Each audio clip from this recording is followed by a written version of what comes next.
Majak, it must be nice to walk around here and see so many smiling faces today. Yeah, you know, it's good to just come here on a Sunday afternoon, Sunday morning, and just to see so many, just the presence of multiculturalism in this area. And there's also girls that are playing footy as well. My two sisters who have taken up footy. So it's just, you know, it's just what the community really wants, and the AFL really have a presence out here. How much has this grown since you first became involved in this program? I think there's always new teams each year. That's the thing I've found. It means we're doing a good job, and we're expanding as an organisation, and we're trying to reach out to different audiences that haven't really grown up with footy. And I think we're meeting those targets, and it's a really pleasing thing because me as a footballer, it means I'm doing my job in terms of being a multicultural ambassador and fulfilling that role. You mentioned your two sisters. How do they go? Yeah, not too bad. They're quite athletic. They both play basketball, so I don't know how I've been to watch a few of their games, and they go in and under, and you know I cringe a little bit when they get crunched, but I don't know. I think as long as they have fun, then you know that's a great thing about footy. It's a very inclusive sport. Everyone can have a go. Not far away from the footy for you now too. About a week away. How exciting is that?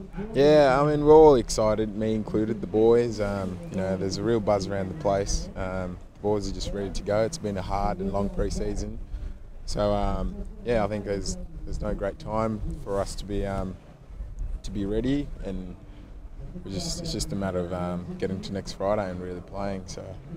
When we spoke to you last time, you were just coming off the knee, and now you've come back and you've had a couple of games under your belt before round one. Do you think you're a chance for the senior side this week?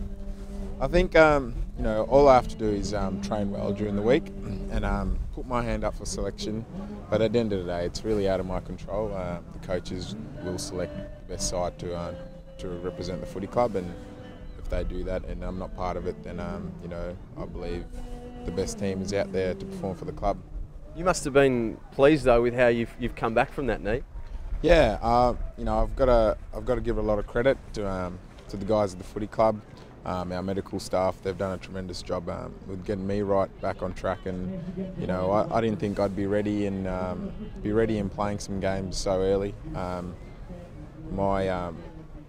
My first thought was I'd be playing around round one. That would be my first game in the first practice match or anything like that. So I've come pretty far from the injury, and I'm really confident going into the year.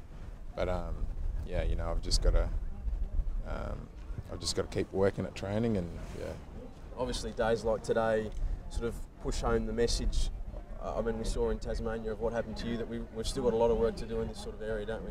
Yeah, we still do. But I think being here today and seeing so many faces, and the multiculturalism community really has a presence here today, and this is what the community wants, and it's being shown here today of how many people actually want to make football part of their life. And I think we shouldn't dwell on what happened in Tasmania, and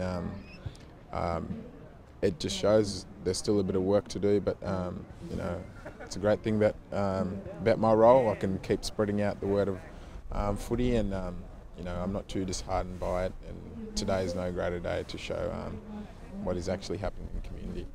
Most of your teammates at the time said you were sort of staying strong, and it didn't really affect you. Does it, when you look back at all, does it when you I mean, obviously you didn't hear anything when you were playing, but when you find out afterwards, how does it affect you? Do you sort of brush it off now, or how do you cope with it?